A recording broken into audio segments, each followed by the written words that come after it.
Long bright river season 1 episode 6 की शुरुआत Mickey और ट्रूमैन के साथ बिस्तर पर जागने से होती है। मिकी ये स्वीकार करती है कि उसे ये मानने में बहुत परेशानी हो रही है कि शॉन ने 3 महिलाओं को मार डाला। ट्रूमैन उसे मामले को छोड़ देने की सलाह देता है, लेकिन मिकी ऐसा नहीं कर सकती। वो अभी भी सोचती है कि कैसी का गायब होना इस मामले से जुड़ा हुआ है। फ्लैशबैक में हम उस वक्त पर लौटते हैं जब 2016 में कैसी गायब हो गई थी।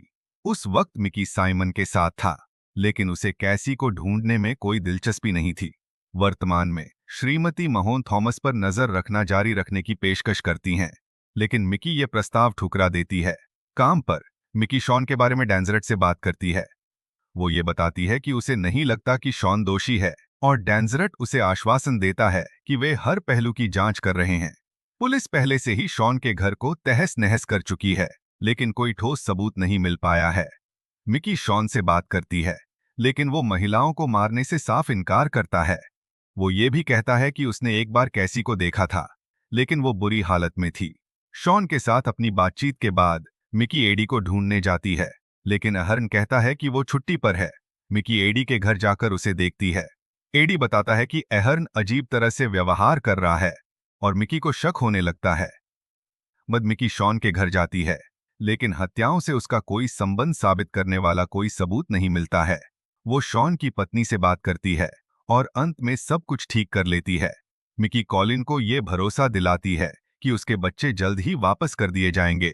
कॉलिन ने वादा किया है कि जैसे ही उसे बच्चे वापस मिल जाएंगे वो शॉन को छोड़ देगी। इसी बीच ट्रूमैन अपनी जांच जारी रखता है। मिकी उसे अपडेट देने के लिए कॉल करती है।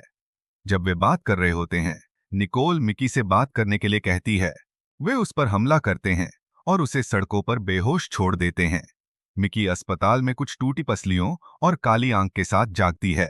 बेहोश होने के बाद वो उस वक्त के बारे में सोचती है जब साइमन अजीब व्यवहार कर रहा था। उसने उससे बात की और उसने कहा कि उसे कैसी मिल गई है, लेकिन वो मिकी से कोई लेना देना नहीं चाहती। साइमन ने मिकी से कहा कि कैसी ने उसे नशीली दवाओं के सेवन के लिए दोषी ठहराया था। होश में आने के बाद ट्रूमैन ने मिकी को सांत्वना दी। अगले दिन मिकी को छुट्टी दे दी जाती है और चिंतित थॉमस ने उसे उत्सुकता से घर में स्वागत किया। श्रीमती महोन ने मिकी के टांके साफ करने की पेशकश की और अपने जीवन के अनुभवों के बारे में बताया। उन्होंने मिकी को सलाह दी कि वो थॉमस को बच्चा बनने दे। मिकी ने सलाह मान ली और पूरा सप्ताह थॉमस और ट्रूमैन के साथ समय बिताया। क्रिसमस की पूर्व संध्या पर लड़के उसे उसका प्रिय हॉर्न वापस उपहार में देते हैं। क्रिसमस पर मिकी और थॉमस जी पॉप के साथ पूरा दिन बिताते हैं।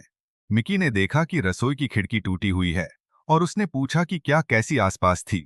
जी पॉप को यकीन नहीं है, इसलिए वो उनकी गुप्त तिजोरी की जांच करने के लिए दौड़ी। वहां उसे अपने पिता के पत्र मिले और उसने ये पाया कि जी पॉप ने उस आदमी के मरने के बारे में झूठ बोला था। वो थॉमस को श्रीमती महोन के घर ले जाती है और पत्रों पर लिखे पते पर जाती है। वो हैरान रह जाती है जब गर्भवती केसी दरवाजा खोलती है। केसी मिकी से बात करने से मना कर देती है, लेकिन उसके पिता उसे देखकर खुश होते हैं। दोनों टहलने जाते हैं और अपने बीच की शांति बनाए रखते हैं। उसके पिता मिकी से कहते हैं कि वो केसी के साथ धैर्य रखे। फ्लैशबैक में हमें यह पता चलता है कि थॉमस की जैविक मां केसी है। साइमन ने अपनी बहन के साथ सोकर मिकी को धोखा दिया था। एपिसोड का अंत मिकी को एमी से कॉल आने और स्टेशन की ओर भागने के साथ होता है। दुख की